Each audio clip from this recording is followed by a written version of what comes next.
What is going on, everybody? AyeMontie here with another episode, another edition of Chill, it's just a podcast. We're here at an unusual day, an unusual time. But I got a special person in my life who's in town. Family, you feel me? And we've been talking about doing a podcast for a while. And it was just like, we were supposed to have whole other plans today, but then we ended up doing this. And I thought, perfect time. Fuck it, you're here. We're going to do it. Let's say what's up to my cousin John, man. How's it going, buddy? What up, bro? How you feeling, bro? Yeah, feeling pretty good, man. You know, just down here visiting you guys, doing some training for work. So, you know, and dinner plans fell through. So here we are, just Damn smoking right. some cigars. Yeah, he was like, Yeah. he told me he wanted to smoke cigars. I haven't smoked a cigar in a minute, and y'all know I fucking hate like cigarettes and all that type of shit. I'll smoke a cigar, with my man John, man. You know? Yeah, and these ain't bad, you know. No, it's So, really not these- though. I'm not yeah, even gonna these lie. are good. It's really not as bad as I thought it was about to be. I thought this shit was gonna taste. I thought it was gonna taste like ass, but it actually doesn't taste. That's what happens when you buy a premium cigar, buddy. It tastes good. Sour fucking rate. Well, I think the last time it was more me inhaling it, and you're right. You ain't Yeah, supposed you to can't be do that. inhaling the cigars and all that type of shit. We gotta. Yeah. It's not a cigarette, bro. That'll mess you up. Yeah, nah, it's all good. It's all good. So, let's talk, man. First things first. How are you? How's life? It's good, man. Yeah. Yeah, can't Yeah. complain. Yeah, life Like- is good. So, backstory on us, man. I mean, I've known him pretty much my entire life. You know, my entire life. Yeah, I think you were like one. Probably. when we got, when you and Tony, Yeah, I because think he's you- my brother's age. yeah, He's Tony's so- age, my oldest brother, and they've Yeah, been we best could friends. do the math on this. So me, Tony, and Ray all met when I was 8. They were 7. Yep. I'll be 36 in July. So we're 2 years away from 30 years, and you're what 29? 28. 28. Okay. Yeah. Oh, all right. Yeah. So you might not have even been one yet then. Probably. Yeah. I know, because you guys were super young. Yeah, I was probably just like a couple months. So, my whole life. Yeah. I've known John my whole life, pretty much. Your ex-stepdad, I guess, whoever Pete was, he's the one who sold my dad the go-karts that I crashed into the pool when I was like 6 years old. Oh my God, dude! I forgot about that. That shit was hilarious. Your parents were so pissed. Well, my dad was pissed. My Oh, mom wait, thought shit. it was. All right, yeah, we're allowed to curse. Yeah, My bad. yeah. I got My it. dad was pissed, but my mom was like fucking. I think my mom was more relieved because she didn't have to clean the pool anymore. She was pissed Yeah. at first, but then she was just like, I remember waking Yeah, up. but you guys because- didn't have that pool for long before you did that, though. Nah, I Like- think we had it for like maybe like a year. Or Yeah, two, or well, I don't maybe even think 2 you years at guys- the most. Yeah, I don't even think you guys got like a full swimming season out of that thing. Nah, we definitely had a Yeah. year out of Yeah, it. I did think. you? I think it was like a year because I remember that's when Emily and Desiree were living with us, Mm-hmm. and I don't know if they were living with us when I crashed it, but I know that they were there for that summer, and we definitely had it for that summer. I think it was like a year or so we had that pool. It wasn't very long though. Like, yeah, I crashed that thing, fucking wrecked it.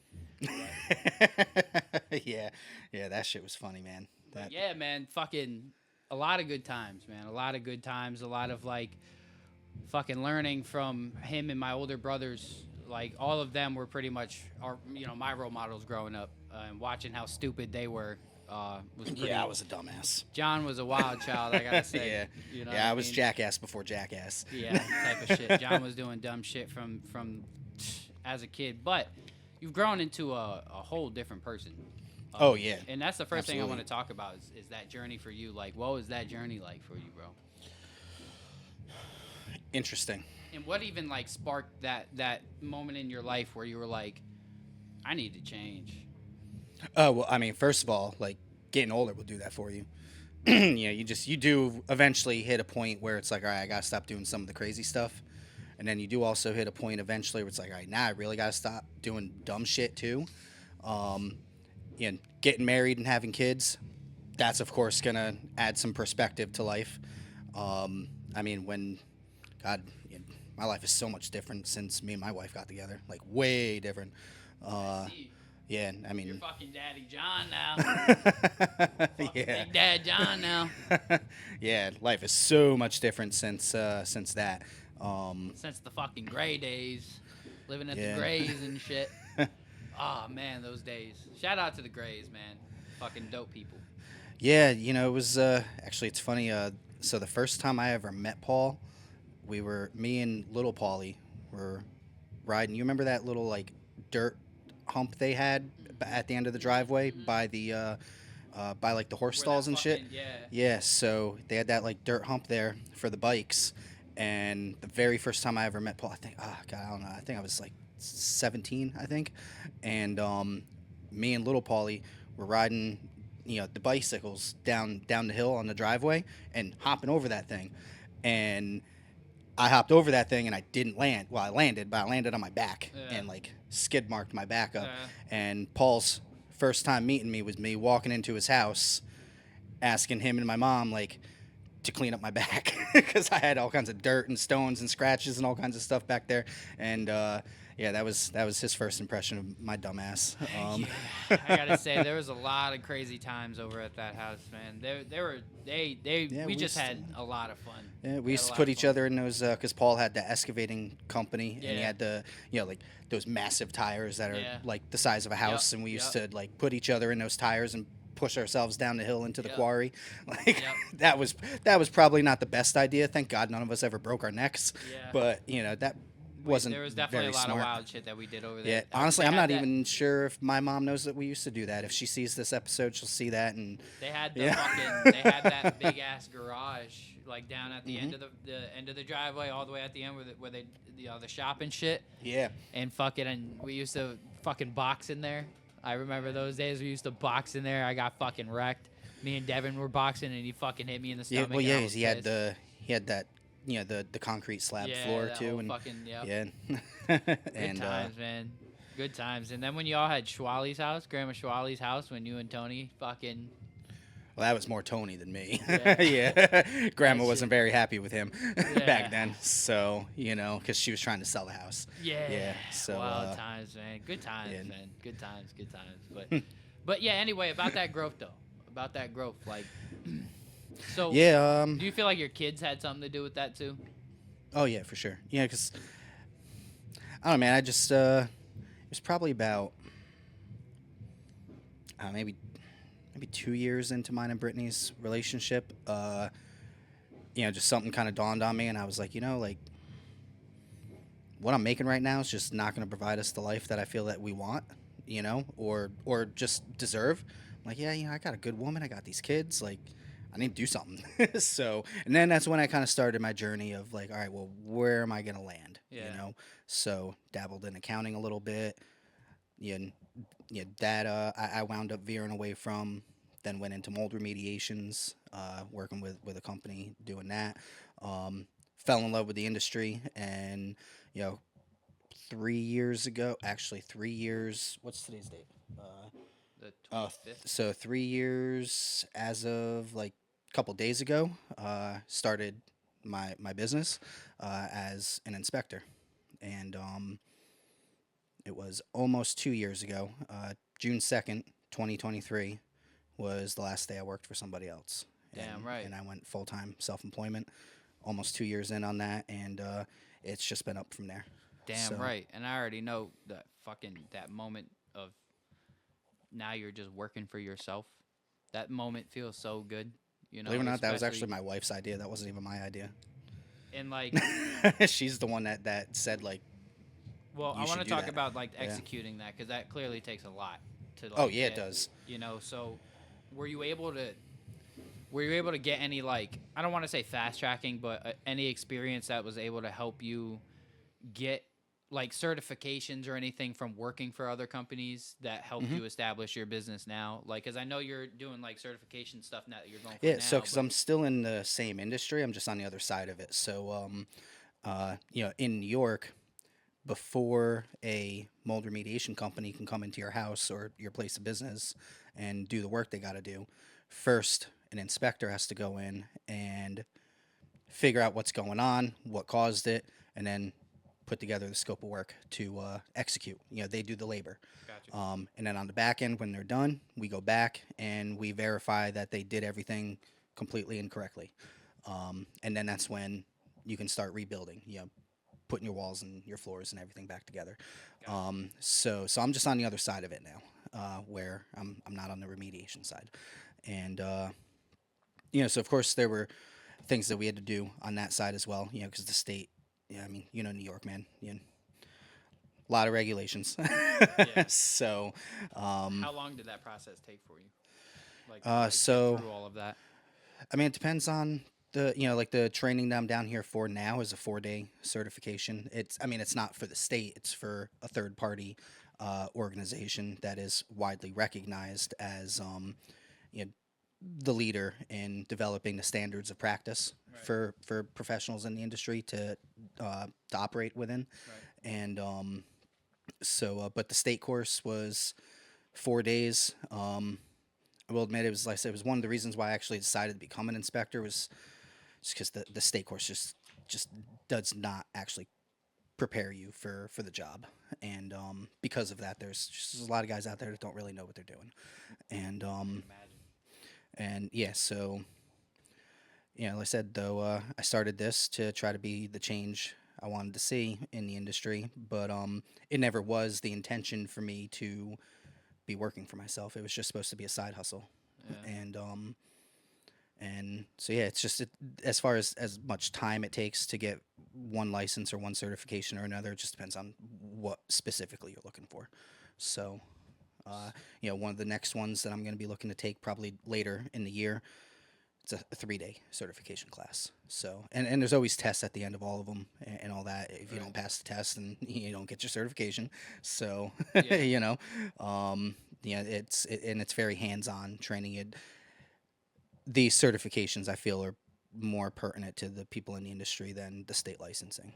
Right. So, And so the more certifications you have, the more you'll be able to do within this job. So like right now, as of right now, what exactly specifically you're going in and just inspecting? As of right now, that's what you do.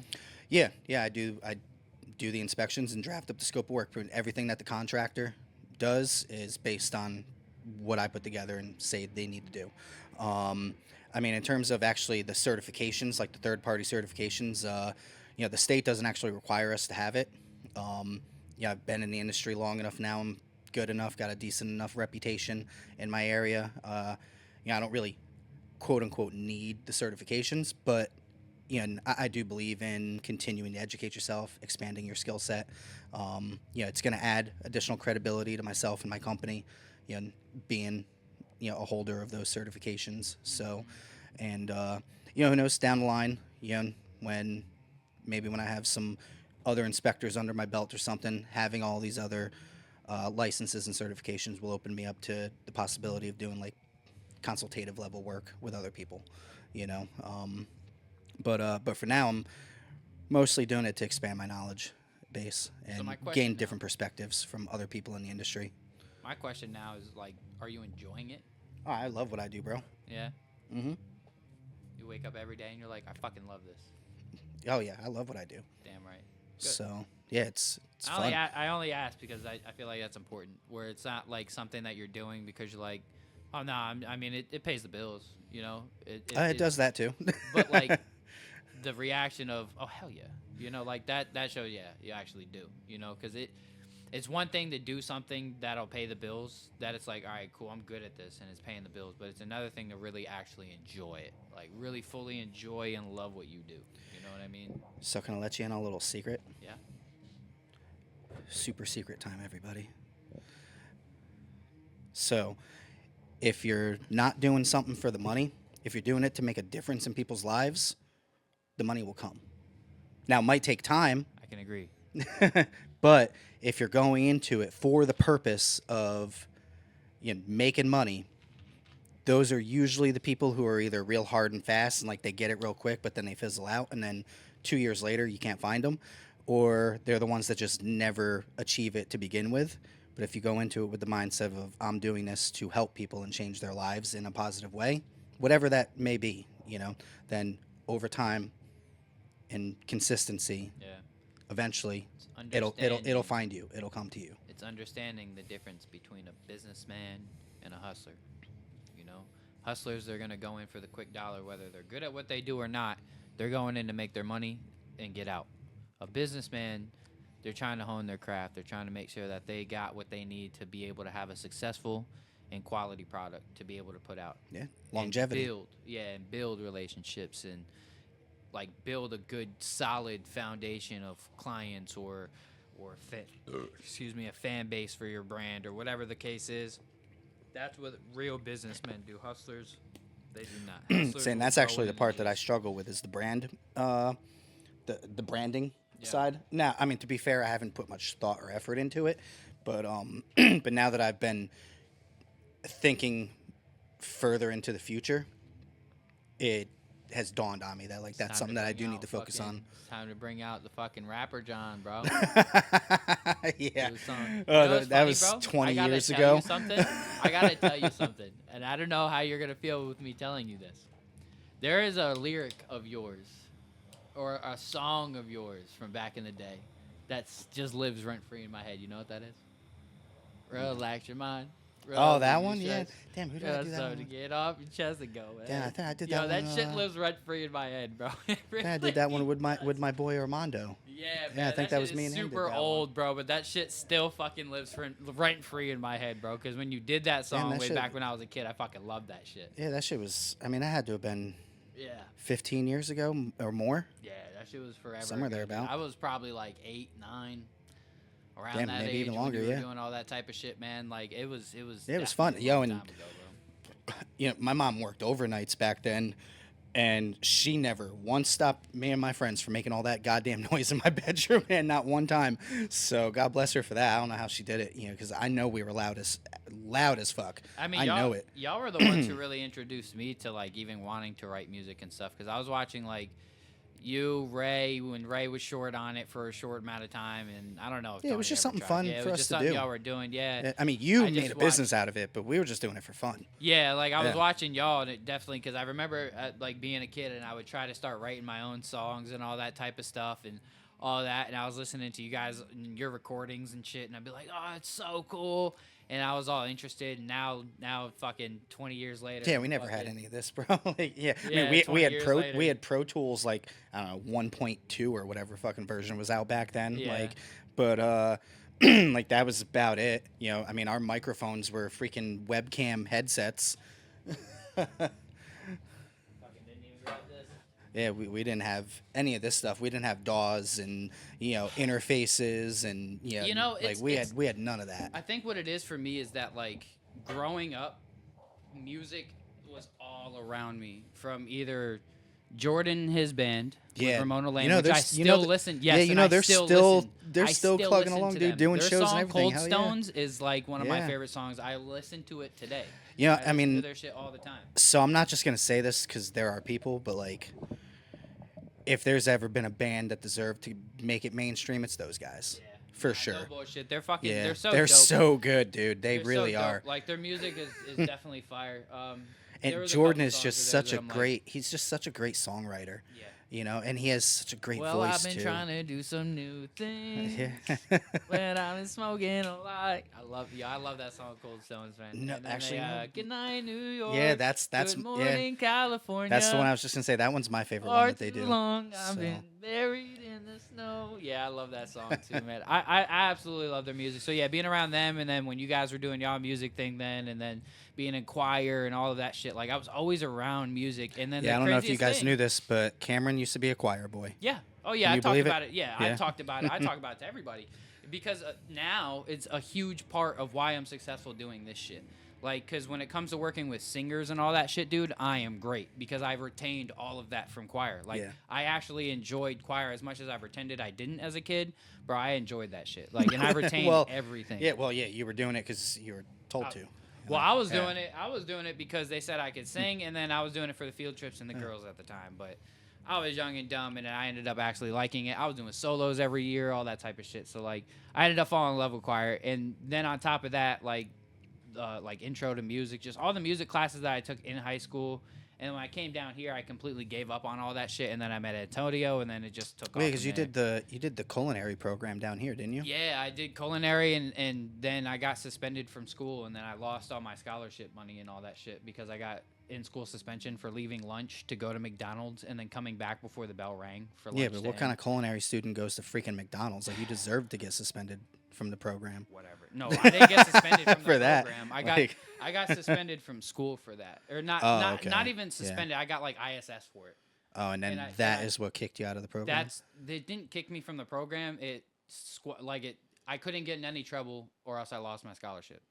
Okay. So that was the issue. Wait, so so it was a scholarship for the high school program? I had scholarship. So we went to nationals. When I was in 11th grade, we won states. When we won states, we won scholarship money from all these different schools. Oh, so for college. Yeah. Yeah. Oh, okay. So I That's ended what it up was. Okay. having the school. I wanted to go to Johnson and Wales. That's what I had decided I wanted to go, and I had a 15,000. Is that a culinary school around here? Yeah. Not around here. No, it was down somewhere. I don't remember. But I had decided that's where I wanted to go, and I had $15,000 in scholarships for that. Right. So at the time, when we went to nationals, we didn't win anything, but they still gave us scholarship for different schools anyway. Okay. And it wasn't like full rides or anything. It was like $5,000 here, $10,000 here, whatever. But it's scholarship money. It doesn't matter. Yeah, it covers stuff. It's money you have to come up with if you go. Exactly. So. But they said if you got in any type of trouble in school, you were gonna lose it. So me getting ISS, I had lost all it all. Yeah, I had lost all the scholarship money, and so after that happened, I was just like, well, fuck it. I'm not about to. I just gave up on the whole culinary thing. I didn't even. Me and the culinary teacher, the one who I did it with, me and her started clashing heads so much, bro. I stopped going to her class. She was calling my mom to the school so much that my mom wouldn't even come anymore because it was just pointless to have her come. It was just such a battle with her that whole year, my senior year. I just stopped going to the class, and I just gave up on the culinary dream, man. And then like I said, I met Antonio. We started doing the crush game thing, and then it just took off from there. Once I started engineering, that was it. I was living with you guys back at that point. Yeah. I was living with you guys back at that point. Like when we first fucking started. Like I'm talking like when we first started, you were living with us. Yeah. Yeah, that was 2011, 2012? 2013. No, it couldn't have been. I was definitely back in New York at that point because Jeremiah was born in 2014. Maybe I was still in high school when we started. I definitely was still in high school. Well, yeah, you were still in high school when you guys moved down here. Yeah, I remember that. Well, no, I'm saying like when we started, because then I thought it was 2013 you were here. No, I mean Tony was still here. I might have moved back up to New York in 2013. Maybe it was. Yeah, because I know that because Jeremiah was born in 2014. So. Got you. Yeah, maybe it was. Okay. Well, you were here at the very beginning. I know that. I do remember that part. I definitely remember that part. Yeah, I think you guys.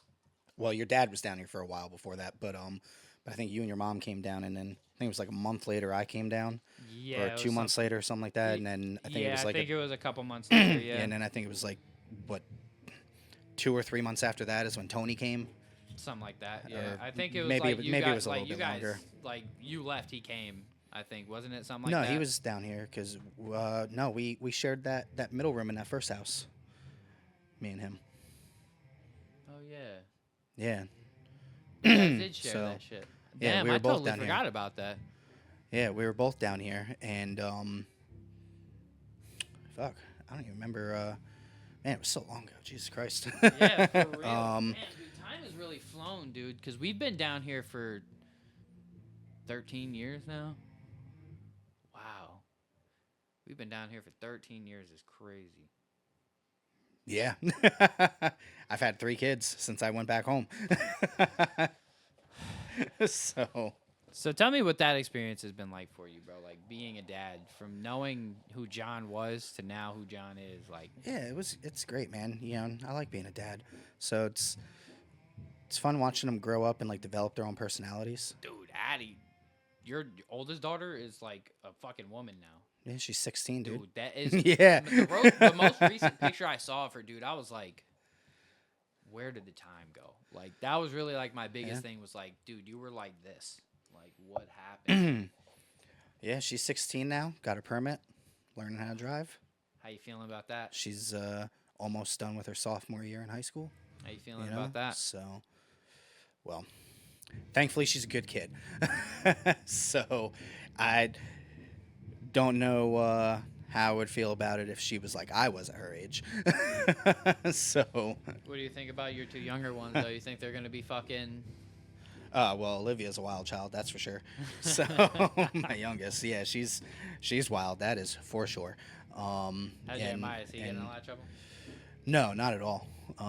he's a good football player too, which is nice. So, Yeah. and Matthew is getting into it. You know, he played his first year last year because he was finally old enough, Yeah. and he's, you know, they're doing spring workouts, you know, He's playing now. for school? So no, we have a local league, and yeah, our population density isn't big enough for, you know, school-run youth programs. I mean, they do, once they're in, How old is he now? what is it, 7th grade, I think. Then they go to modified, but Yeah. How old is he now?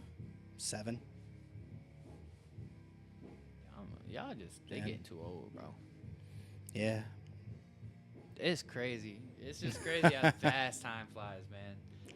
But yeah, I gotta say, dude, you guys have a beautiful home, bro. Beautiful home, beautiful property. When I was up there a couple years ago for Ray's wedding, fucking helped him with his garden. that You shit's guys- huge, right? Yeah, Yeah, that shit was fun though. I'm not Yeah. gonna lie, like that shit was fucking fun. I know, and Tony came out right when we were done. Like, hey, Yeah, you guys need some fucking help? Typical Like- Tony. Typical fucking Tony. Yeah, we're calling you out, bro. Yeah, typical Tony. Fucking, but yeah. No, If that he was was a lot of watching, fun. he'd be calling us right now to bitch us out. I fucking just send him a link, get him on video or something. Yeah, he'll see it later, and then he'll be like, "Yo, what the fuck, guys?" Typical Tony. Nah, it was definitely a lot of fun. You like growing all your own like vegetables and all that type of shit. Like, what even got you interested in doing that? I mean, what's not to be interested in it? Yeah, That's it's, a good point, I mean, yeah. it's fresh produce right in your backyard. Yeah, I guess you're right. Yeah. So we didn't do a garden last year. I was way too busy. And in my line of work, the summertime is our peak season. That's when we have to make our money to be able to afford to pay ourselves in the slow time of year. Yeah. And yeah, Brittany couldn't handle, you know, the gardening on her own last year. So so this year, you know, we'll get it going again. But it's a big fucking garden, man. It's 900 square feet, dude. That shit's huge. Yeah, you had a lot of shit going on in them. Yeah. A lot of fruits, a lot of vegetables. Yeah, I will admit, the first year with that garden, I was regretting making it so big. Because that shit's a lot of work, dude. That shit is definitely a lot of work. I ain't even gonna lie. Just the So- day we were out there, that shit was just like No, that's not even, dude, that's the easy part, getting it ready to go. The hard part's once everything's in the Taking it ground all and and it's shit. growing and taking care of it afterwards. That's the hard part. Yeah, Um, see, I had a little garden, but it was a weed garden. You feel me? I was doing so well until we had a week of like storms and it got all moldy. All my plants except for one. Oh, that's a bummer. Dude, I saved one plant, but that one plant gave me 50 grams though. So I was happy. Damn. Is that normal? I've never grown weed, so. I don't know if that's normal or not, but it was plenty from. Like the plants were all big, dude. I had a forest in there, and it was all going so well. Everything was budding, everything was going so well.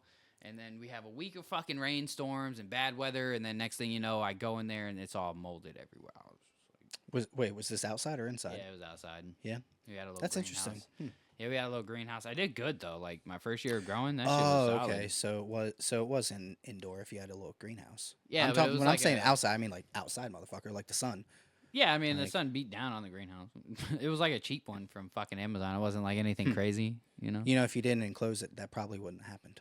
You know, Because the I direct learned- sunlight would have dried it out before the mold grew. I learned a lot of valuable lessons. That I mean, year. I could be wrong. So I've never, like I said, I've never grown weed before. So yeah, maybe someone watching this knows and can. yeah, I learned tell a me how valuable wrong I lesson, am. A valuable lesson that year. Just pay attention to what you're doing and bring your plants in if you have a week of bad weather coming. That's what I learned that year. But no, I mean it was a fun experience. Gardening is actually kind of fun though. I'm not gonna lie. Like watching your plants grow and then at the end of it you get to like pick your product and then eat it or whatever the case. You know. Yeah, that's seeing now. That's the part that because there's just so much. Like, so yeah, we were literally, dude. I kid you not. We were, me, our neighbors, our family. I still had too much stuff when we harvested. I was bringing baskets of shit every day down to work for the guys at work to take. Cause I was like, this is gonna go bad before we get to eat it. You know, because there was just too. Yeah, well, again, another one of the downsides of the size of the garden. Was, Shit, I'd just fucking create a fucking vegetable stall right out at the road and be like, fresh vegetables coming by. Coming by. That's what I do. No, I mean this year though, when we get it going again, we'll probably do like half of it like corn, and you know, whatever corn we don't actually consume, we'll probably just dry out for my neighbor's chickens for chicken feed or something. So, because they got chickens next door. So, Easy yeah, shit. Easy hell shit. yeah, nothing better than a fresh egg that just popped out of that chicken's ass yesterday. Damn right. No So, bullshit. Well, tell me, because the thing about New York, right? Because you live up in New York still, is that people who aren't from New York, whenever you talk about New York, it's either the city or Buffalo, and there ain't nothing else there, Yeah. according to everybody who doesn't live there. You well, know? college basketball fans will suggest Syracuse. Syracuse. So, Very true. Very yeah. true. Maybe Auburn. Maybe. Yeah, if you're a college football fan. Yeah, maybe. Yeah. But otherwise, people really just don't understand how big New York State is and how much mountains and countries and fields and all types of fucking land there is out there. Oh, yeah. Let's talk about a little bit about where we're from so that people can understand. New York is more than New York City. Far more than New York City. New York City's like, what, 30 square miles or something? Or like I don't 30 even miles know. squared or something? I mean, it's not very big. Yeah, like compared to how big the state is, it's a dot. Yeah. It's a dot. Yeah, it's nothing. So, Like, and people just don't seem to understand that. but yet that's where like half the state's population is located. Yeah. It's crazy. So let's talk about some crazy stories from where we're from. Like, what is something you can think of off the top of your head, a crazy story from your childhood that was like, damn, that people can understand what it's like where we're from and what our lifestyle is like. Well, it wasn't Tony and Ray, but a different group of friends that I had growing up. We blew up a transformer throwing footballs at it once. You know, the power transformers on power lines. Why were you throwing footballs at it, John? Because we didn't have shit to do. Like, we were just like, oh, let's see what happens if we hit that thing. And yeah, one of the guys, you know, at one point he hit that fucking thing and it blew up. Yeah. Apparently that's what happens. Yeah. So. I mean, where we're from, all there is really to do is play in the woods. If you have fucking access to a dirt lot of bike or some bonfires. shit. Yeah, a lot of bonfires. Just, a lot of bonfires. No, I mean, real bonfire. You know, like I mean, know, yeah. people in areas like this, like. You know, Little yeah, they campfires got the on little the campfire little that's like the size of your table, and they call it a Nah, bonfire. It's like, no, that's what we cook our hot dogs on. So Our fires were we're fucking talking different. bonfires, like Our with shits were pallets. different. Yeah, our Yeah. shits were different. Especially at the Gray's house, bonfires over there were fucking big. Like those things were like, you would think there's a forest fire going on over there. Oh yeah, like, sometimes that shit would go way the fuck super up. high. Like, I mean, it probably wasn't the smartest idea, but Why not? There's we only did trees. it anyway. There's only Yeah. trees around. We're only Yeah. living in the forest. There's water. And on There's yeah, water. taking homemade dynamite and putting it in tree holes to see if they would blow up. None Yep. of them ever did. Well, we also used to make those works bombs. Yeah. Oh, and potato guns too. That we the used potato guns to, were rough. with the PVC Oh, and the hairspray and shit. Somebody got shot with that shit. Who was it? Fucking. I know remember Ray who it used to was. make some. Well, I mean, Ray's fucking brilliant. Yeah, and he used to make some sick potato guns. Yeah. I remember we were at Paul's and them's the one day and fucking they had a potato gun. They fucking shot somebody with it. I can't remember what his name was. Jake something maybe. Wait, was it one of the Schwal brothers? One of them? Mm.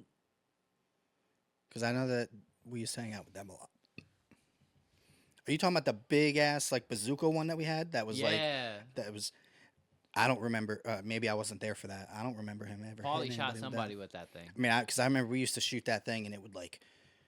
God, I swear that thing would like make it almost a fucking Queen's. launch. Yeah, that it would thing like would yeah, launch. that shit like out of sight. Yeah. Like, no idea where it Like landed. fucking dumb far Like, into the forest. no idea where it landed. Yeah, the shit that we used to So- do was just so fun though. Like I really would honestly choose that lifestyle again over where like all of this. Like if I could keep the studio environment and shit, but like go back to living in the fucking woods, I definitely probably would. I'm not gonna lie, it's very peaceful out there, and people don't understand how peaceful it is. Like you're not hearing sirens and cars passing all the time. You're not hearing fucking gunshots, and if you are, it's just a hunter. Like Yeah, that's just old Willie sighting in his rifle. yeah, like, So, yeah, it's and just a one different of the old Vietnam vets who decided to disappear into the mountains. So, fucking good times, man. So tell me more about your business, bro. Like, so like what's you said there's busy times and slow times. What do you have to do to prepare yourself for those slow times? So I mean, this time of year is typically one of our slower times a year in my line of work. Now, I haven't had much of a slow season, but that has a lot to do with the fact that I'm also an asbestos inspector, and we had an unusually cold winter Yeah. back home, and so I've been keeping pretty busy with that. Yeah, and I mean, the way you prepare yourself financially is just during the busy season, like just don't spend all your money. Yeah. Be responsible with your money, and keep it in the bank account, and just keep paying yourself like you normally do. And But typically, in the slower periods, that's when we're doing stuff like this, like going and getting additional certifications, additional licenses, doing more marketing and networking. So during the busy season, we're not really seeing many people except for job related. We're not doing much networking. Um, you know, Learning new skills. Help some guys. That's when they take their vacations. And go somewhere warm for a couple of weeks. It varies, but So during your busy seasons, what's your typical day like? Like it's just all day from one job to the next. how many a day would you anything. say you're averaging? I mean, last year it wasn't uncommon for me to do anywhere between 2 to 5 a day. It's pretty solid. And So so yeah. I'm assuming you're traveling probably a Yeah, lot and some of it around. too was it depends on the travel time in between jobs, and What's your range? Like, are you going super far traveling, or like you keeping it within like an hour distance, 2 hour I mean, I distance, have or a something? a general area that I prefer to stay in, like hour 15 minutes. It's not uncommon for me to deviate from that. Yeah, Um, I'm just so darn close to. I mean, you saw my house. I'm like 2 miles away from the interstate, yeah, and where I'm located is like smack dab in the middle of like I have access to like half the state's population within an hour and a half drive from my yeah, house. So it's just so much opportunity there. yeah, And otherwise though, if I'm a little bit slower, then I'll be a little bit more open to going further away to to get some work. yeah, Um, but if I'm going like crazy far away, then it's big jobs or personal favors for referral partners. yeah. Um, and that's really it. I try not to go like 2 hours away or 2.5 hours away. Like that's just insane. Um, but I will if it's gonna pay well enough. So Damn right. well, because that's your whole day there. That's the problem is Yeah, once I'm going like 2.5 hours away, like that's the only inspection I'm doing that day. Because then I do still have report to write, and I did draw the boundary, last year where after a certain time, like this is my time with my wife and kids. You know, I don't really do much weekend work. I think in the last 12 months, I've done maybe 4 inspections on a Saturday. I mean, not all in the same day, just like 4 different Saturdays where I did like one inspection. yeah. So, yeah, that's just because family time is important too. So I try not to get too involved. That's an After underrated thing, hours. man. That's an very underrated thing to talk about. Well, and Like most of my kids are in sports too, so I like to be there. yeah, I like to be at practice. I like to be at the game. yeah, I like to be there. yeah. I So mean, as much as I can. that's what I'm saying. It's an important thing to talk about. In a household, in a lot of households, the men they want to work and provide for your family, but like you also have to provide time for your family. Like not just financially, you also have to provide time. Like you might be tired coming home from work after a long day, but still like your family is who is there with you. Yeah. You know what I mean? You got to make sure you're providing time for your family, man. I think it's very Man, important. it doesn't matter if you're taking a weekend away somewhere, if you're being active, doing something, or if you're all just sitting around the house doing nothing. Like just being there with each other. It's Yeah. important. Yeah, it is very important, man. Especially, in today's world with social media and kids like following all these influencers and getting all of this information from the internet and stuff. Oh God, yeah, don't get me started on that. Yeah, it's super scary out there, man, and it's important as a parent, for both parents to be involved in the kids' lives and invested in making sure they're there and shit like that. You know what I'm saying? I was watching this Andrew Schultz special the other day, right? Oh, is You that know the Andrew comedian Schultz dude with the mustache? with the weird mustache? Yeah, that dude's freaking hilarious. He's I fucking love that guy. So he had a whole stand-up special pretty much about the birth of his child. Pretty much was a lot of like the whole stand-up. But the one part he was saying, he was like, I hate being a girl dad, or he's like, being a girl dad is one of the worst things in the world because no matter what happens to that little girl, it's your fault, right? He was just like, if she turns out to be fucking OnlyFans girl, stripper, whatever, it's your fault. Daddy issues, it's your fault. But if she turns out to be a doctor, something crazy, So your you know, fault. actually, it's funny you say that, or that he says that rather, and you're just regurgitating. Yeah, But yeah. so, have you ever seen the Whatever podcast? You ever watched that guy? I have. Yeah. So, I've seen some of the long form content, and I mean their shorts are freaking everywhere. Right. Dude, there are a lot of girls that he interviews on that podcast that do OnlyFans. Of course, I mean that's why they're on the podcast. Is like that's his thing, is roasting them. Like that's his whole image. But there are so many of them. They're like, no, my dad was actually like a good father. Yeah. Like he was a good man. Yeah. So he doesn't like what I do, but he was a good dad. I think it's just It's that easy money aspect. That's what it is for. That's what it is. That's what I was gonna say. I think it was just like a lot of females saw the money opportunity, and like the ones who were well off, who had good family living lives, like they just had the opportunity and was just like, oh, I look good, so fuck it, dudes will like it. And then they were able to kind of spend a little bit to market themselves, all that type of shit, I'm sure. But yeah, I wonder what are because I don't know how true it was, but I did see a statistic once that it's like it's a very very low percentage of those young women that actually make anything like even $1. It's just like being a local rapper. You know what I'm saying? Like, oh, that's like the female equivalent. I don't want to say a female equivalent, but an OnlyFans equivalent. Like an OnlyFans girl, or like somebody who succeeds in OnlyFans is the equivalent to an artist succeeding in the music business. It's like a 1 in a million. Yeah. Huh. Do you know how many girls that I knew had OnlyFans? Like girls who like I've worked with, artists, models who were coming in here doing all their photo shoots for their OnlyFans and stuff like that. Like when I was doing photos, bro, 90% of the girls who were coming in here were doing like half naked to naked photo shoots for their OnlyFans or for their fucking whatever that they were doing. And So they failed as a rapper and as an OnlyFans girl. if that's how you want to put it.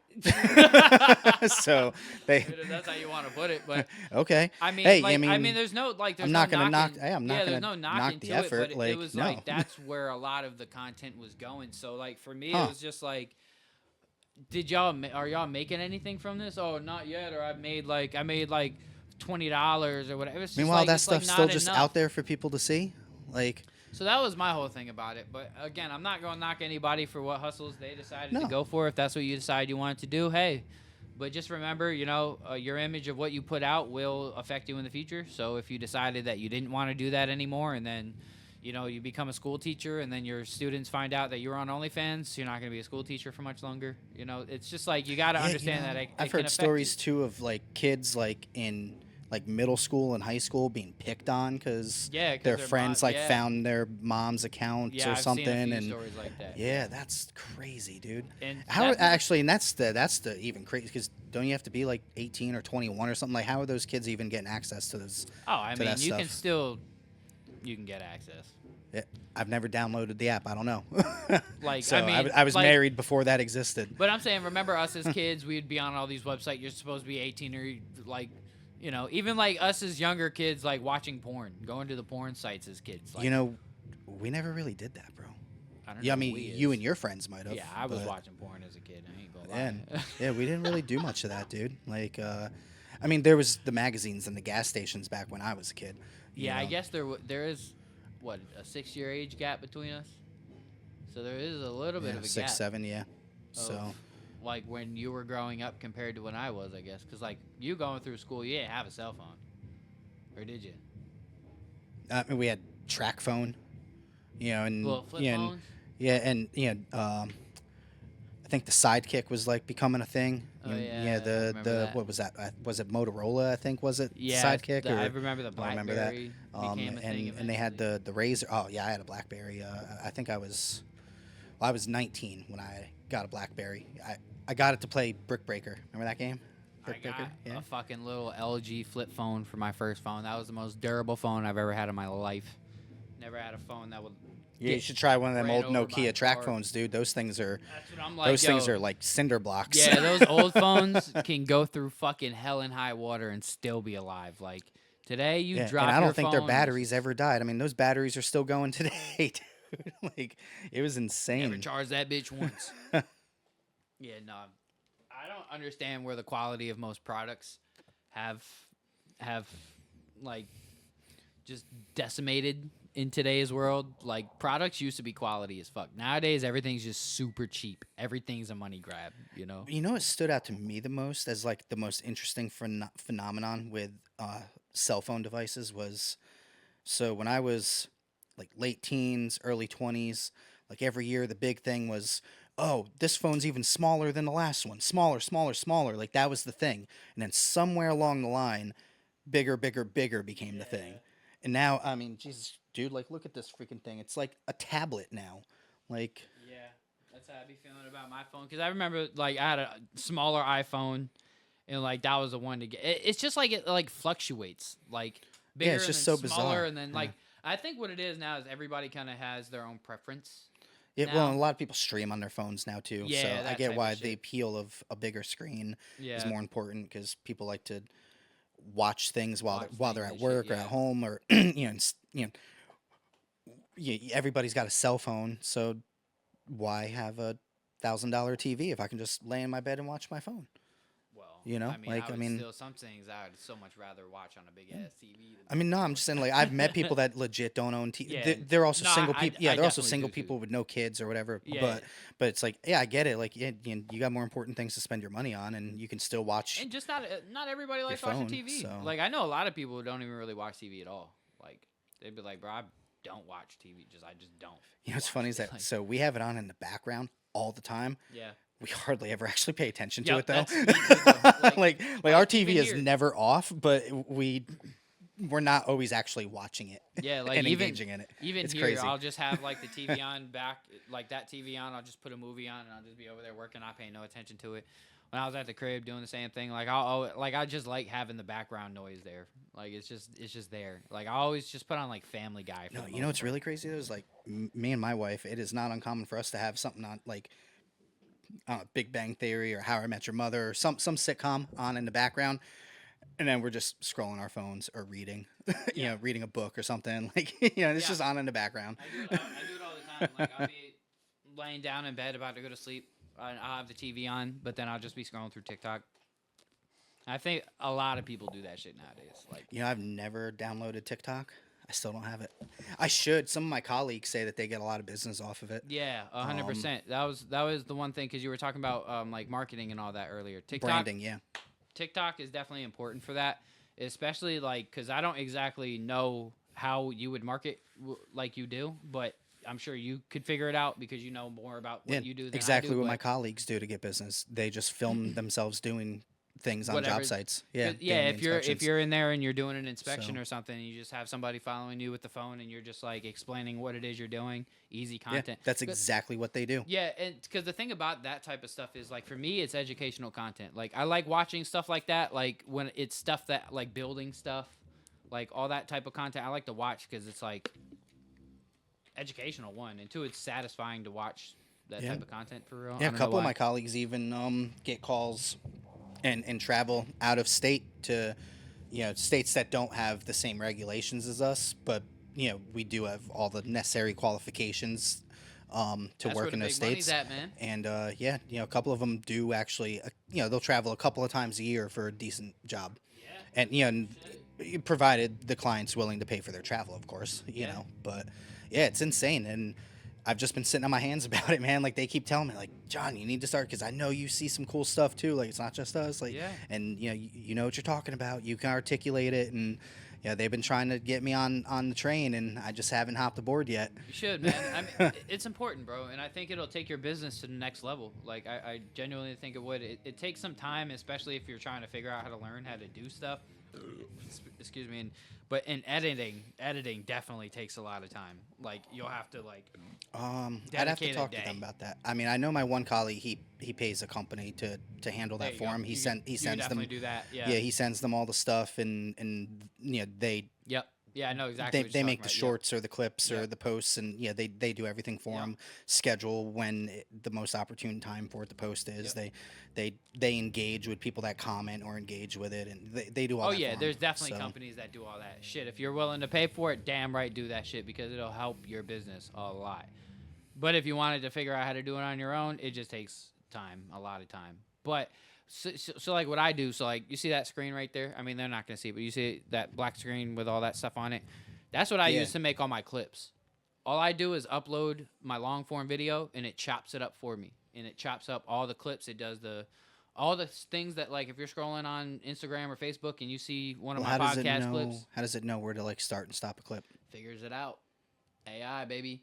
And if it's not good enough, then you can go in and edit it. So, like, because there are some times where I'll be on it and, like, the clip, like, it'll, like, be a little bit too far in, and I'll be like, I want to drag it back a little bit so I can get, like, the beginning of what, started that conversation or something.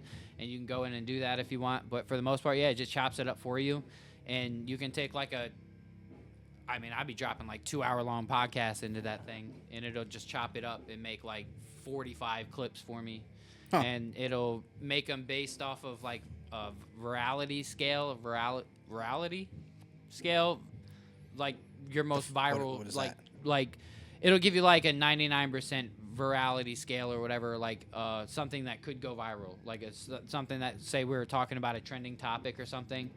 It'll like put that towards like the top of this one has a better chance of going viral. Does it than formulate the hashtags for the keywords and all that everything, shit for you too? a whole description of what you're Man, talking it's- about, everything in now there. this When is we're done making with me, this, I'll show you more Yeah. in depth. But if you were to do a long form video and you just had somebody edit the video for you, you would then just be able to just drop that video into there and it'll just chop it up, all the clips for you. You know I wonder what I'm if saying? that's what that company does for They for my could, colleague. or they could just fucking be doing it themselves. You never know. Yeah, they might be, or they might be using something like Or this. that's what I'm So- saying, or they which might would be. be smart of them if they were, because I mean, God, they could take on 10,000 freaking That's clients. what I'm saying. Because Like- I had fucking one uploading over there, I had one uploading over there, and they dropped them both at the same time. So it's like, yeah, you can use that for a lot of shit, bro. Like that that's that has interesting. saved my life in a lot of time for editing because it takes a lot of time to sit there and constantly edit clips every week. It took like 8 hours of my week. That's a lot of time. And AI is really putting people out of work right now, man. That is insane. But it's also Like, very helpful. Well, because think of no, I see obviously, Yeah. but I'm saying like also think of the other, like you got to think both sides. Yeah. You know, the other negative side of it too is yeah. that what you're doing yourself and this program is using. I mean, that's at least one person's full-time job right there, which and that is very and that true. you know, Which is very true. or I'm- a part-time job, whatever. I mean, I don't know But how I'm also looking often at it. you're I'm looking going at into it from this perspective as well, though. What AI hasn't been able to replicate is a human touch. Meaning, like, you can tell when an AI generated something and when a human did it. You can tell. You can really definitely tell. They're getting better though. They're definitely getting better, and it's going to get to a time Yeah. where you can't. But It- right now, as of right now, I think video editors are still safe for a while. I think there's still going to be time for AI to catch up to where video editors are. Because when I say a personal touch on a video, you can really tell when somebody puts their own personal, Yeah, well, their that's own just personal one. touch. That's just one sector. There's all. I mean, there's so many other 100%. things. I mean, 100%. so there's actually there's a small marketing agency Right, actually so up that's- up in my area that he has an AI administrative assistant. He doesn't even have a person answering his phone anymore. And I swear to God, bro, it took me 45 seconds or so to realize that I wasn't talking to a person. Like Yeah, that's bro. how good that thing is. Yeah, bro. Those things, I definitely know exactly what you're talking about. Those Yeah. things are fire. Those There, things there are definitely- some of them that it's like, all right, I know I'm talking to a bot like Yeah. right away. This one, though, I mean, I don't know what he's paying for this thing, but or if it's one that he developed himself. Or, I have no idea. I've never discussed it with him, but it legit took me close to a minute, to realize like, oh shit, I'm not talking to a human. Yeah. I'm talking to a person right now. Yeah, those things Or, are I mean, definitely to a good. bot right now. Those and things are good. Well, yeah. what I was getting to was that in some cases, AI is definitely like in my case. I'm able to do my clips if I would like to, which my clips are done way differently than how AI does them. AI does them pretty standardly. Mine, I was putting a lot of like movement in the camera and shaking and all this type of stuff. I was adding more flair to it. So there are AI tools now that they'll add B-roll stuff for you, but it's still, I haven't found an AI tool that does what a human I know could do as far as like details, right? So I think that in some cases it's super useful for the user. In my case, it's definitely useful because it saves me time. In other cases, for a real more artistic, creative, like somebody who's trying to get something super specific, AI can damn near get you what you need, but sometimes it's having that human touch and that person actually putting their hands on it. It gives a way different feel, you know. So, but for me, AI has been saving my life. It's been doing a lot for me. The cover art I showed you earlier, the one I made. I did that while I was taking a shit while I was talking to you about that, and I did it in seconds using AI. You know what I'm saying? So That's funny.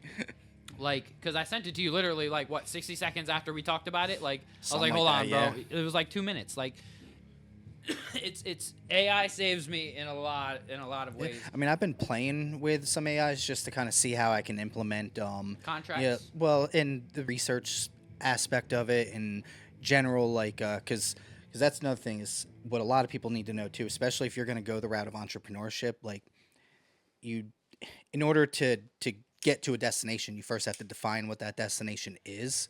You can't just hop in the car and start driving. You know, like Talk to 'em. you're never going to end up anywhere. You know, to figure out the pathway to get where you're going, you first have to define where you're going. And 100%. and you know, that's one of the things that have kind of been holding me back is like I haven't yet defined where I want to go next, because the point that I'm at now, I didn't think I was going to get to as quickly as I did. I thought it was going to take me longer, and because it didn't, now I'm like in that spot again where it's like, well, where do I go from here? And I haven't defined that yet. So, are you able to? What about expanding into actually getting the people to go do the jobs? Because Yeah, so you contract, yeah. so you inspect and then contract them out to other people, right? Well, no, the contractor who does the labor then comes in and does the work. So But before they can, they need my report to do that. right. Sometimes I'm referring a company out to a client. The majority of my work actually comes from the remediation company referring the client to me, Okay. because they're following the laws and they're not doing the job without an inspector first. Right. So they're telling the client to call me and schedule the inspection, and then once they have my report, then that's when they can start the project. That's Gotcha. where a Okay. very overwhelming majority of my work comes from. Right. So like, but would you ever want to expand the point to where like you do the inspection, then you have one of your guys? A month ago, come I out, almost you know? hired someone. Yeah, I got real close when I called him effectively to, talk next steps. He wound up backing out because his current employer offered him a promotion to not go work somewhere else. Yeah. Can't blame him for that. I would have done the same thing if I Yeah. was in his position. 100%. But that also just goes to show how good of a candidate he was. Like, Yeah. So, and from there, I just haven't picked it back up. Yeah, I've been a bit busy doing work. So Well, is it something you're interested in doing though? yeah, Because that, of I mean, course. I only asked this because you were saying what's the next step. I mean, that could be the next step. Yeah, You know. you still have to define that though. Of this is my next step. Yeah, I mean, step one was, well, like I said, a big part of the reason why this is difficult for me to kind of put together is because the intention never was for me to be self-employed. It was just supposed to be a side hustle. So once it did become my primary source of income, then it was a matter of, all right, well, I need to at least make as much as what I was making at my regular job Yeah. so that it doesn't hurt us. Okay. Yeah. Did that pretty quickly. All right. Yeah. I need to get to 6 figures. Okay. Did that. Like, all right, now what? So, Need to get to 7 figures. yeah. I'd be one of No, the I biggest definitely- companies in the area if I did definitely that. understand that because when I first started doing the studio full time thing, I'm working a side job with my dad now. I chose to go there though, but like when I started doing the studio stuff full time, Oh that yeah, was your that dad did was tell me about that last night. That you guys were working together at the warehouse. yeah. I'd be Yeah. working with them a few days a week. I mean, I've been working there more lately, just helping them out and all that. But like, No nepotism happening there. Isn't he the manager? yeah, fuck it. Yeah. It's a whole fucking You family. got the job because you're the boss's son. Yeah. Don't care. Yeah. It's a whole family business in I'm that just bitch. messing with You you, know what dude. I'm saying? It's a whole family business. It's a whole family affair in there. Like my other coworker, his uncle, like it's a uncle and nephew working with us type shit. Like it's Dude, a whole seriously, you know family what? affair in that bitch. Who you know really does matter in Yes, life, it dude. does. It really Yes, does. it does. So. But yeah, but when I was doing the studio full time, when I first started doing that, that was my mindset too. Was like I gotta at least make what I was making at a full time job in order for me to make this work. And I doubled the first year. I doubled what I had made the last year working a full time job. And I was like, all right, cool. So then what's next? Yeah. It's then from there, the podcast stuff, and just all these changes started happening. And now I'm actually kind of in that crossroads too of like what's next, because for me, I don't know if like I be doing too much. Like I try to do too damn much. I don't know if I want to do videos or music or podcast or That's your problem. You need to focus on one thing. right. Excel at So it. it's really sitting down and deciding like which one do I really want to solely focus on. And for a while it was the podcast and I was super focused, and that's when I was going viral and all of that stuff. And then once I got banned and all my momentum went away, I was like, fuck. And then I lost Well, interest. but you're not doing the podcast for the purpose of monetization, are you? Like that's not that's not the purpose Not of it. anymore. No. I initially started the podcast because I just wanted a platform to be able to just talk some shit. Yeah, that's get shit off of completely- my yeah. chest and all of that. And then when I saw that there was potential for it to actually take off, I was just like, oh shit. I started really focusing on the Andrew Tate type content, all that fucking men versus women shit. And then I started going viral, and then it kept happening. And then my account got banned. And after I got banned, like all my momentum shifted down. Like I wasn't getting any views anymore.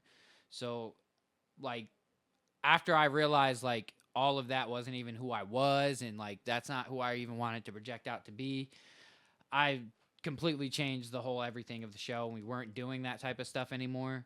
And then it came to a point where I wanted to start doing that type of stuff again, but it's just like still to this day, it's just not. I don't. All the shit I was doing and talking about, it's not that I don't believe it, but it was just like bullshit just to try to get views at the time. And now it's just like I look at that like that's not even really what I wanted to do the show for to begin Well, see, you with. know why that sort of stuff works for someone like him, but not someone like you, is because like that's who he really is. Like Exactly. truly, like that's his whole image. Exactly. And he's just being like, hate him or love him, he's just being genuine. Yeah. You know, like And- that's just who he is as a person. Yeah. And so for that you, was the thing. you just were trying to follow the latest trend. That's exactly what was happening. So- I saw that something I did went viral and it worked, and I wanted to keep following that. Well, there's nothing wrong with replicating success. That's how you continue. 100%. Success. But again, when it comes at the cost of being who you really are, sometimes it makes it not even worth it. You know what I mean? Like, and so I don't know. When I had changed up the show, it's, the whole momentum and everything of the show shifted, and it's not where it was. But that's also because I just kind of gave up and just started going with the motions of it and just didn't really take it as seriously anymore. And so then it just put me at a crossroads of what the fuck do I really want to do then? Because I thought that this was about to be it, but then it wasn't, because for no reason, which I feel like I could do it again. If I did it once, I could do it again. But I think I do like doing the podcast stuff, but the music is just where I'm so good at. The AEW stuff is really what got me re-triggered on with that shit. Like when I got my placement with AEW last year, I was like, nah, I really need to focus on this, like doing the beats and doing all this type of shit. But I just enjoy doing all of this. Is the problem, So it's something that I've noticed even before I was an entrepreneur, but I notice it even more now that I'm around more of those people much more frequently. Is a mistake that a lot of people make is they try to do too much at one time. Yeah, they're I'm gonna open up this contracting business, and I'm gonna help my wife open up her hair salon, and I'm gonna have this little side hustle doing house cleaning and this car detailing thing. It's like none of them are gonna work. Yeah. And like you can't run it all at the same time. Yeah. I Unless mean, you got employees, I guess. Dude, I offer 2 services. Yeah. That's it. 2. Yeah. I mean, because the way I look at it is I offer 3: recording, beat making. I kind of just put all that into one. Well, and where the people that have multiple services, yeah. or even multiple businesses that do succeed, they're complementary to one another. Yeah. Which know. makes sense. Yeah, because I know everything But that if you're I do trying to in be a here- contractor and a part owner of a hair salon, like those two don't go together. Yeah, It's not going to no, work. 100%. They're two different things. And I think that's why I've been able to like stay consistent is because I like videos tie into music, podcasts tie into music, like all of this ties into that anyway. So I think that's why I've been able to be consistent with it, but it's still like I don't know what I enjoy the most out of all of it. And that's been my problem is that like I got really, really good at the engineering. Like I definitely got good at that. But like the videos, I could definitely be better, but I don't put enough time into it because I'm always doing sessions and other shit. The podcasting, I definitely could put more time and effort, but I also just don't have because I'm doing other shit. So it's like doing it all, trying to do a lot of it by yourself is definitely hard. But that's why AI has definitely helped me a lot, though. I'm not going to lie. AI has definitely helped me with a lot of time consuming shit. And now editing doesn't take as long. So that's good. But yeah, I think you have a good valid point, though. It's, fucking, you got to find your path and stick to that shit, man. Well, yeah, it comes down to discipline, dude. Yeah, that part. I mean, everybody always wants to talk about like passion and motivation, and I mean, well, you don't realize what you're passionate about until you suck at something, because nobody's good at something the first time they do it. Yeah. And you find out you're passionate about something once you find out you're good at it, but you don't find out you're good at it unless you do it and you suck at it first. Yeah. And then you want to get better at it. Damn right. And motivation eventually runs out. Motivation is what gets the fuel going, but then discipline is what keeps the fire going. Damn right. Actually, I've got this little graphic for you here that you can see the difference between the two. Of how I think I've seen this before. Yeah, of how it drops down, but discipline's consistent. Yeah. And motivation runs out. Yeah. And so I'm not saying motivation is shit. It is important. Yeah. You have to have something that drives you and something that gets you going and gets you out of bed in the morning. But when that motivation does run out, that's when the discipline sets in, and that's when it's man, I really just don't feel like doing this. I just need a mental health day. I deserve a break. Yeah. That day is probably your lucky break that you're about to miss out on. Yeah. Because luck does play a part in success in anything. It doesn't matter if it's entrepreneurship, your job, relationships, friendships, whatever. Luck does play a part. But she's a cruel mistress, bro, and she's gonna go to the people that are prepared and paying attention and looking out for her. And if you take a week off because you need it and you deserve it, well, that might set you back by another year. Yeah, no bullshit Like, though. Yeah, 'cause, I mean, the world doesn't stop just because you do. Yeah. And that's a Work-life crazy thing. balance doesn't exist. That's crap. That's where, like, when you were going on with the influencers, it was like the small business entrepreneurship influencer gurus, like, they ruined it for people because they sold this pipe dream, which, by the way, 99% of those guys are filming that video in their car in the parking lot, while they're on their lunch break at Dunkin' Donuts. Like, nothing wrong with, working at Dunkin' Donuts. Like, I'm not ragging on that. It's just like they haven't done anything, but yet they're out there trying to push all these videos to try to act like they're doing something when they're not. Yeah. And the ones who are full of shit. So you see them all over the place 2 years ago. Where are they today? Yeah. That's the ones who actually are doing something for real, and they actually have real valuable information to share with the world. They stick around. They're around. And there's a lot of people who they just don't have the time for that. Yeah. Like, they just don't. Like the guys like Andy Frisella. The only reason why he has the time to do what he does is because he doesn't run his own companies anymore. Other people run his companies for him now. So now he can just podcast and teach people how to be, good entrepreneurs. Damn right. I mean, that's the best point to get to be honest. Having everybody else run your shit and you got to just sit back and chill. Yeah, that's the goal. Yeah, Damn dude, right. I'm not a business owner. That's another mistake that a lot of people make is, oh, I'm a business owner. No, you're not. You own your job. Yeah, you're a business owner when your business can run without you. That's a business owner.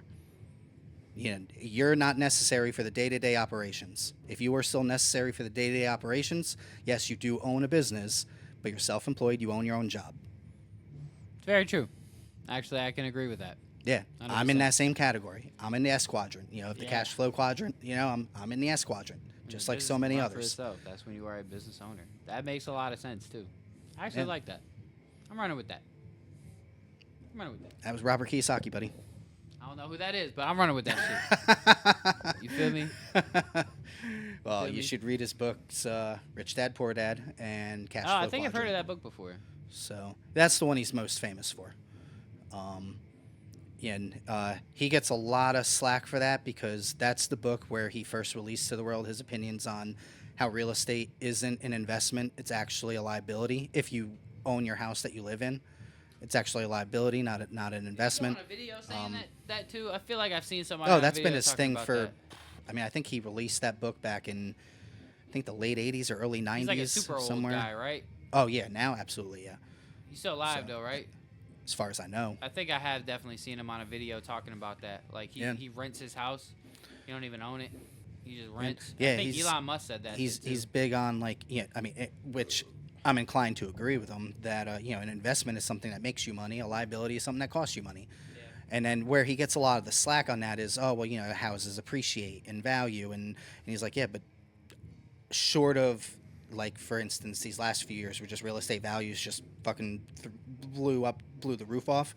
That's not the general rule. That's an exception. That's not how it usually goes. He's like, well, yeah, sure, there's all that appreciation, but there's also all the money that you spend throughout the course of that 30 years upkeep.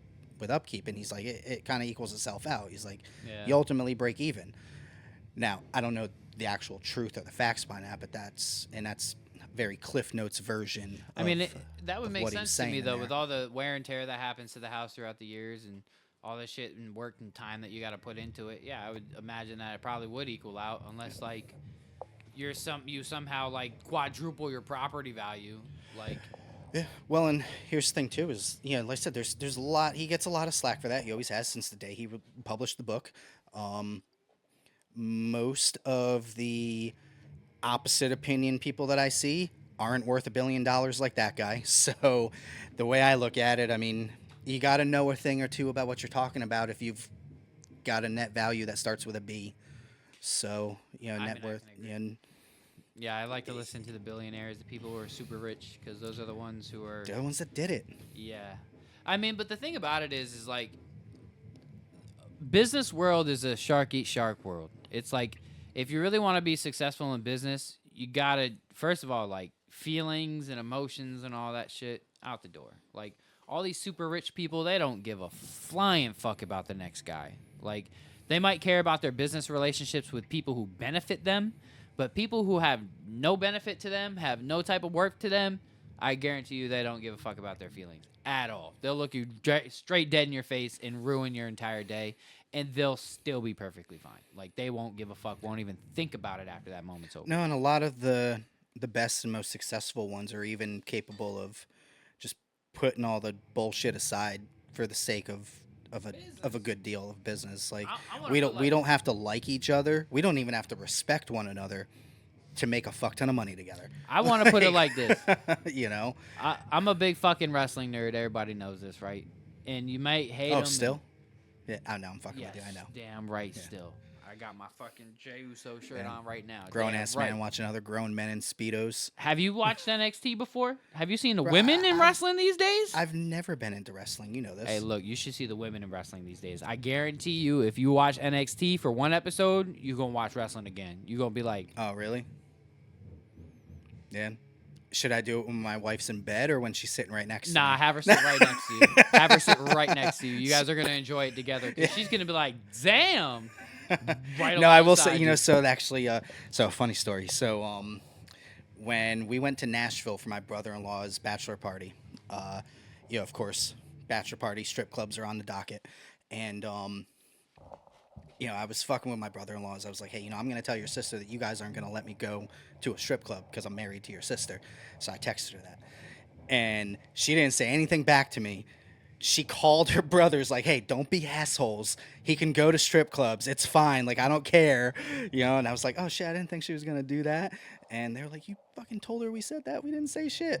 And, yeah, I mean, that's just how cool she is, man. She doesn't give a fuck. Yeah. Like, we're secure. Yeah. So But the point I was trying to make, whether you love him or hate him, fucking Vince McMahon is probably one of the best businessmen examples as far as what we were just talking about. As far as you don't have to like somebody to make a shit ton of money with them, because Vince McMahon is one of those people that you can dog him, you can dog his company, you can dog his family. Is he still alive?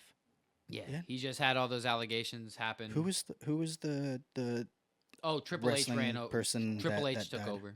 So No, TKO owns it. No, but wasn't there someone who's because I could have swore I saw that shit all over social media like I don't know a year ago. I thought it was Vince McMahon, someone that died that was like huge in the wrestling community. Who was that? I mean, you would probably Bray know. Wyatt passed.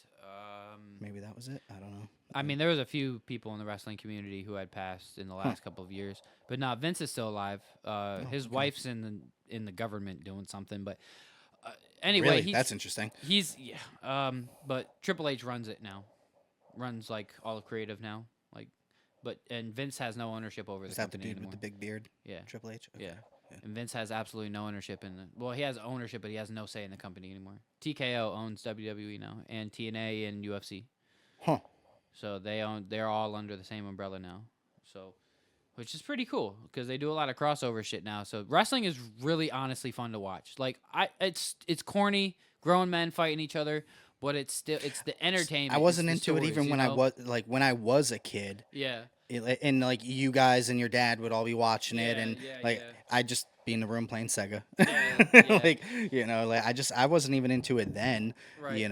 But Vince McMahon is still, regardless of all the things that he's done in his life, he's one of those people who have worked with all of his enemies. Like literally anybody who said they hated him, he has worked with them. You know what I mean? Like Well, it's all entertainment, right? I mean, it's not real hate, right? No. Like I'm talking like behind the scenes people who he did not like. Like I'm talking like people who try to trash his company. Like I'm talking not like just like drama like and Eric selling Bischoff, tickets. like Eric Bischoff, like fucking CM Punk. Like there's certain people who like are he's CM Punk is now back after him, but it's just like there's certain people who has dogged him and his company who he is still Paul Heyman. Paul Heyman's another guy. Like who have completely dogged his shit and he still worked with him and still made a shit ton of money with him. You know what I mean?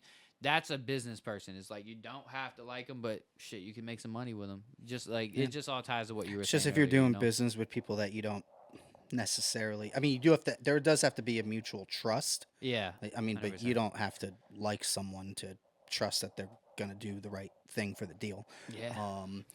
So the trust factor does definitely have to be there. But beyond that, like, I mean, there's just I don't know what's more important to you, man. You know, and getting the deal done or holding that grudge that I mean you probably don't even remember why you don't like each other at this like you probably don't even remember why you don't like each other. That or it was over something so stupid that it's like, is this really even worth fighting over? Is this even? Yeah, like, there's just no room for grudges, like real legitimate grudges in business. I don't think so either, man. Like in business, at least. Personally, you don't have to like each other. You don't have to be friends. Shit, you don't even have to fucking call each other outside of work. But shit, when it comes down to the business, man, just if you guys can do it, do it. You feel me? Shit, bro. So all of this like shit that you've done, this whole big change, because we're coming towards the end. I do 90-minute shows here, but all of the changes that you've had in your life, all of this has summed you up to who you are now. Like, what does it feel like to be John Slater now? Feels good, man. You know, I'm providing for my family, you know, which feels good. Kind of got forced into making it work. Ian,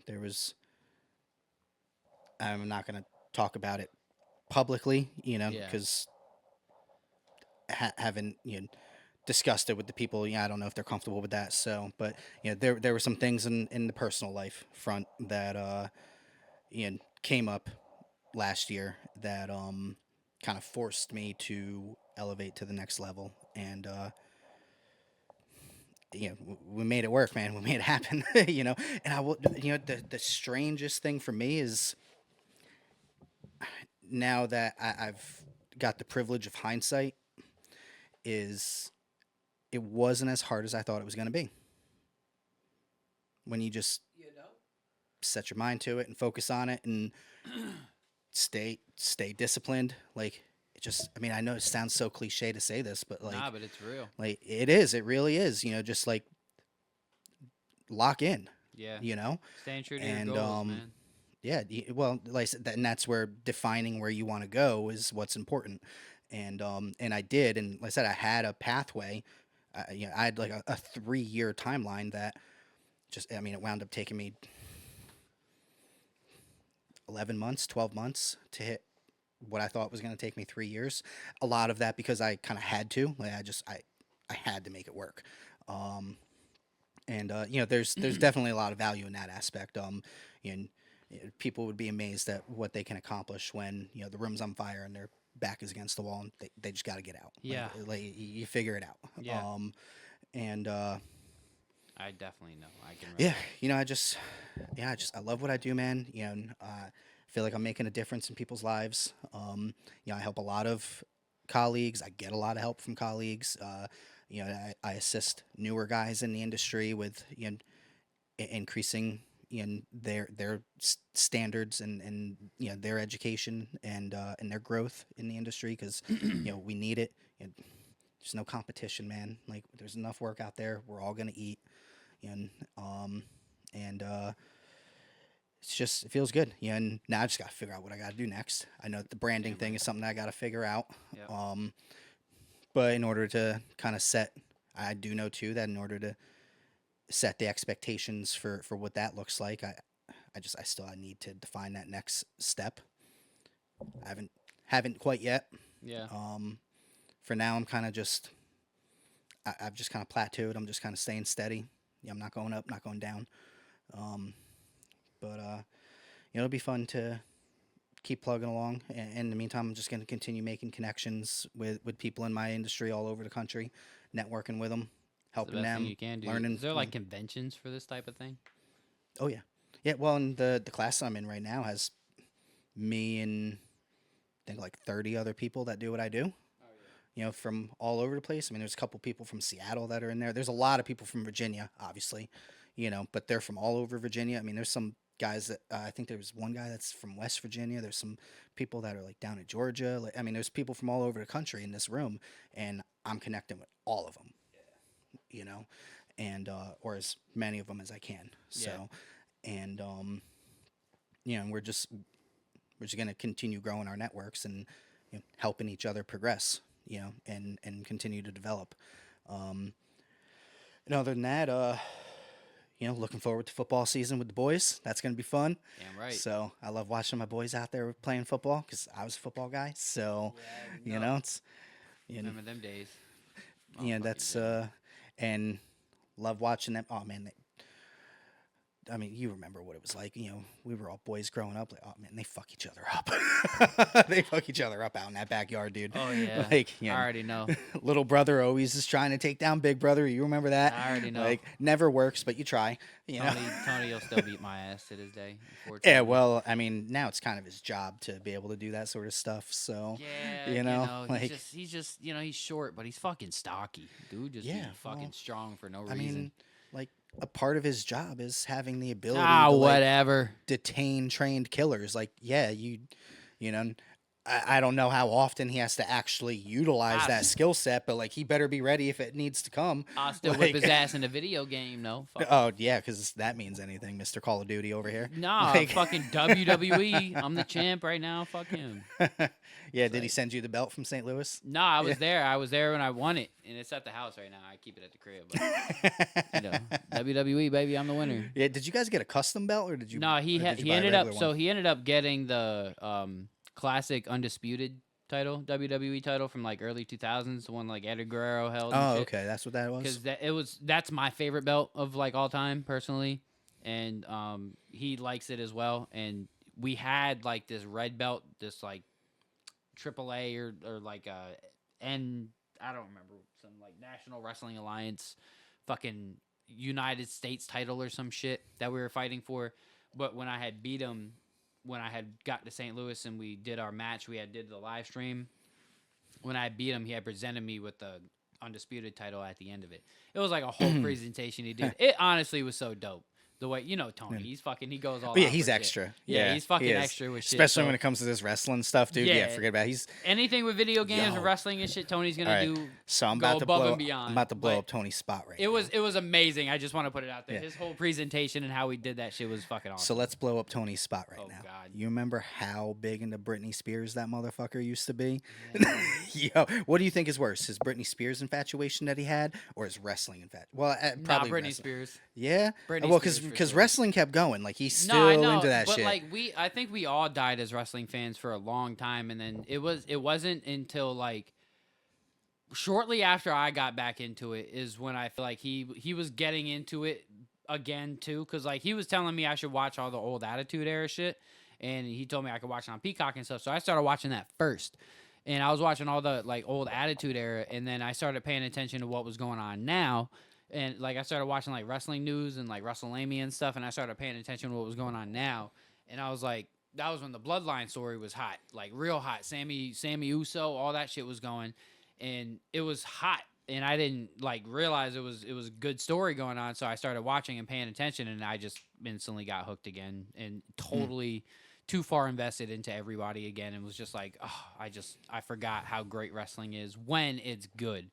And I think the problem is that Vince made it so PG and so corny and so whack that nobody liked it anymore. But now, Oh, okay. Triple H took over, and it's a fucking like it's not like as gritty and So you don't feel that the issue with that was it wasn't a quality of talent issue, it was a management issue? yeah, it was we want to make this so PG so that we can keep all of our sponsorships and money and all this shit. Oh, really? Yeah, that's what it became. That, and on top of that, it was also a lot of the drug scandals and Chris Benoit's. And Oh, yeah, Eddie that'll fuck a Guerrero business up. and- Yeah. Yeah, that'll fuck a I business mean, up. Eddie Guerrero, he just So- died, but it was from like, steroids or whatever he had died from. And then Chris Benoit, his shit, killed his whole family and all that. So like after all of that, like Yeah, that's some bad WWE PR. had a real bad image on it. So they had to really clean up.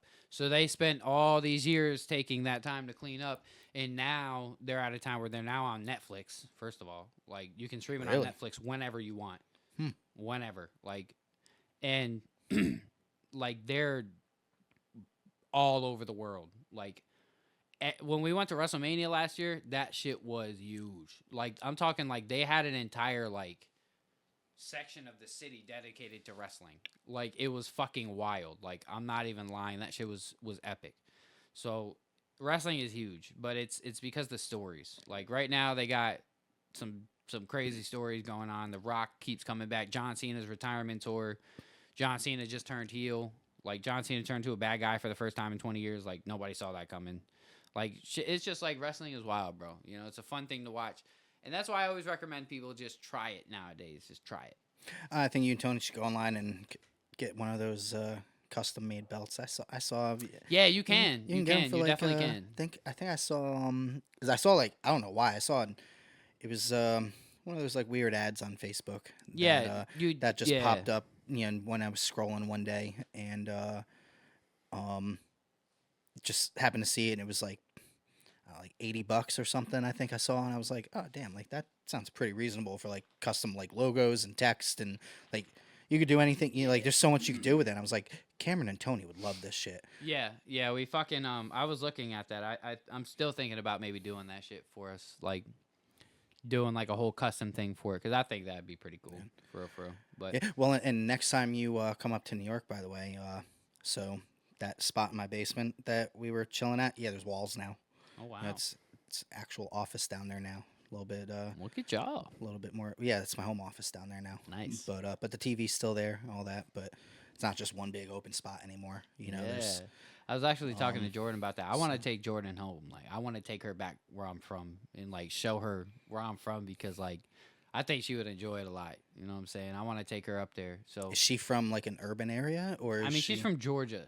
That so, doesn't. All right. I mean, there's I urban don't areas think in it was Georgia. like I don't think it was super country out. I think it was kind of I still don't have a full understanding. I gotta like really get an understanding of where she's from, because like Yeah, because people that are from, because in our area, I mean, we were already getting a bit of a population boom to begin with, but COVID fucking blew that shit up. Yeah, Everybody I heard everybody from the city New, was New York out. City, Boston, Yeah. Miami, LA, Seattle. I mean, people from major cities all over the freaking country are moving into our area, and something that a lot of them, I do a lot of the inspections and work for a lot of those people, and something that they've told me that they didn't realize is just how eerily quiet it is in the mountains and in the country. They're like, they're used to cars and horns, and depending on what neighborhood you live in, gunshots and fighting. Like, like they're used to all that, and then they get up into the mountains and it's like fucking Peaceful. nothing. Like, It's just peace and freaking quiet. That's what I miss, dude. I'm tired of living around the gunshots and constant wee wee wee. It's just like I miss the chill environments of the woods, man. I'm not gonna lie, like, but hey, man. I mean, it's not terrible, I miss those vibes. You know what I'm saying? But to wrap it up, give a good piece of positive information, or like, what's a positive note you would give to any up and coming entrepreneur out there? Positive advice you would give to any up and coming entrepreneur out there. I couldn't even fucking speak. My bad. I was fucking it. all right, yeah, just like I've been saying a dozen times already, define what it is you actually want, and then stay disciplined until you achieve it. Damn motherfucking right. Well, I appreciate you coming on to the show, man. I enjoyed this. This was a Yeah, I fun know. little time, We've been bro. trying to do this for like 2 years now. Yeah, but yeah, we've been talking we just about doing haven't it been for a able to while, get bro. together. We almost did it when you were up at my house last time, but We I set was- everything up, and then I we know. never actually did it. Yeah, well, I was also insanely busy with work at that time. You were. Yeah, and so we just couldn't make it happen. Yeah. And I do and remember then that. I we had just set we haven't everything seen up. each other since. I think me, you, and almost Tony were 3 supposed to, years. right? Me, you, and Tony were supposed to do it. Yeah, well, I can't speak for what Tony was up to, but yeah, I was just so insanely busy with work at that time, and we just couldn't make it happen. And I mean that was 3 years ago, and so Damn, that this is shit the was first time hella we're seeing long each ago, other man. since. That shit was shortly after COVID, right? Oh, COVID was still going on. Was it? Yeah, Ah, good times, Yeah. though. Good damn times, man. Well, shit, man. Until what? Saturday, we got Uni coming on to the show. It's definitely going to be fun. We're going to have a lot of fun Saturday, so everybody definitely make sure you guys are tuning in. I appreciate everybody for watching this show. And until Saturday, I'm going to catch y'all later. Peace.